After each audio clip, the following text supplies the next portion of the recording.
ప్రధాన కార్యాలయం నుంచి ఆ పార్టీ నేత రాయచోటి ఎమ్మెల్యే శ్రీకాంత్ రెడ్డి మీడియాతో మాట్లాడుతున్నారు. లైవ్ లో చూద్దాం. సంబంధించిన 4 జిల్లాలలో దాదాపున 7 లక్షల ఎకరాలకు వస్తే ఈ ప్రాజెక్ట్ వెళ్తుందో ఆ ప్రాజెక్ట్ భాగమంతా కూడా కరువు కాటకాలతో అలమటించే నియోజకవర్గాలన్నిట్లలో ఆ ప్రాజెక్ట్ ని పూర్తి చేయాలి అని సంకల్పించిన వ్యక్తి డాక్టర్ వైఎస్ రాజశేఖర రెడ్డి గారు. అంతకు మునుపు ఎన్టీ రామారావు గారు పేరు పెట్టారు కానీ నిధులు ఏమాత్రం కూడా మంజూరు చేయలేకపోయారు. తర్వాత వచ్చిన ముఖ్యమంత్రులు ₹1 కూడా దానిపైన ఖర్చు చేయలేకపోయారు.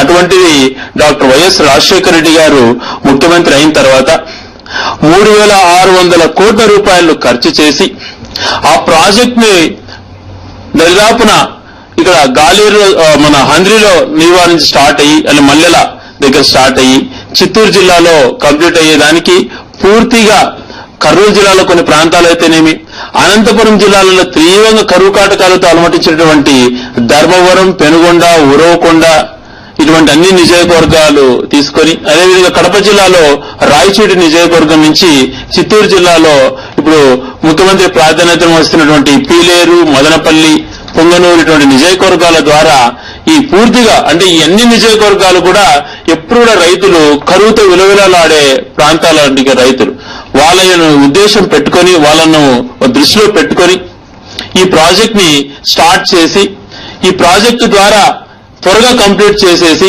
ఆ భూములకు నీళ్లు ఇవ్వాలా అని సంకల్పించిన వ్యక్తి ఆయన.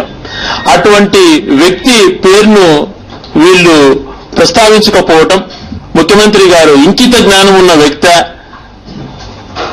అతను ఒక ఏమాత్రము కూడా చిత్తశుద్ధి ఉన్నా పారదర్శకంగా పాలించే ముఖ్యమంత్రి అయినా లేకపోతే ఇంకొకటి ఏ గ్రడ్జెస్ పెట్టుకున్న వ్యక్తి అయినా కూడా తను చేసిన కృషిని ఎవరైతే కృషి చేశారో ఆ వ్యక్తిని కొనియాడతారనమాట. కనీసం పేరు కూడా వీళ్ళు ఎత్తకపోవటము చాలా దురదృష్టకరము. ఒకటే చెప్తున్నాం, మేమైతే సంతోషపడతాం. ఏ వ్యక్తి అయితే ఇటు రైతుల గురించి ఆలోచన చేసిన వ్యక్తి, రూపకల్పన చేసి ప్రాజెక్ట్ కంప్లీట్ కావటానికి శక్తి వంచన లేకుండా కృషి చేసిన వ్యక్తి రాజశేఖర రెడ్డి గారు పేరును వీళ్ళు ఎత్తకపోవడం మంచిది. కారణం ఏంటంటే వీళ్ళకి ఏమాత్రం కూడా ప్రాజెక్టుల పైన చిత్తశుద్ధి ఉండదు. 95% ప్రాజెక్ట్స్ పూర్తి చేసిన వ్యక్తులు పేర్కొనకపోవటము. గతంలో అనేక సార్లు ముఖ్యమంత్రి నా నియోజకవర్గంలో రాజశేఖర గారు ప్రవేశపెట్టేటువంటి హంద్రినివా కెనాల్ చూసి నేను విజయం సాధించానని అనేక సార్లు అనేక మంది చెప్పినారు. ఆ మాట తను చెప్పలేదేమో సవాలుగా చెప్పమనండి. ఆ టైంలో ఈ కెనాల్స్ యొక్క అలైన్మెంట్ చూపించి నేను ఎన్నికల్లో విజయం సాధించానని తను అనేక సార్లు చెప్పుకున్నాడు ఆ ముఖ్యమంత్రి.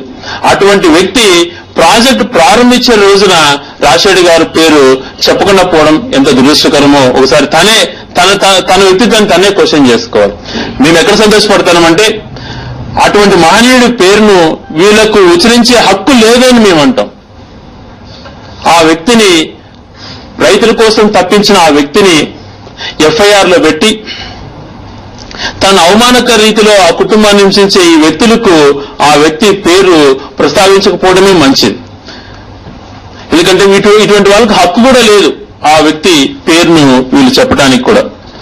ప్రాజెక్టులు నిర్మించడం అనేది రాజశేఖర గారి పాలనలో అతి ముఖ్యమైనటువంటి కార్యక్రమం. ఆయన దాంట్లో విలువ తెలుసు. రైతులు ఏ విధంగా కష్టాలు పాలవుతున్నారు, రైతులు ఏ విధంగా కష్టాలు పడుతున్నారు అని దానిపైన తను ఆలోచన చేశారు. చంద్రబాబు నాయుడు గారు హయాంలో రైతులకు అంటే రాజశేఖర గారికి ఒక విజన్ ఉండింది. మెట్ట ప్రాంతాలంతా కూడా రైతులు ఎంతో ఇబ్బందులు పడుతున్నారు, వాళ్ళల్లో టెంపరీగా కొంచెం రిలీఫ్ ఇవ్వటానికి అని చెప్పి ఆ రోజు ఉచిత విద్యుత్ ఇవ్వటానికి తను సంకల్పించాడు. దానివల్ల అనేక మంది ఉన్నటువంటి రైతులు, లక్షలాది మంది రైతులు, ముఖ్యంగా తెలంగాణ ప్రాంత రైతులైతేనేమి, రాయలసీమలో ప్రాంతంలో రైతులైతేనేమి, కోస్తా జిల్లాలలో మెట్ట ప్రాంతాలలో ఉన్న రైతులకు అనేక మందికి ఎన్నో లక్షల మందికి ఉపయోగపడ్డది.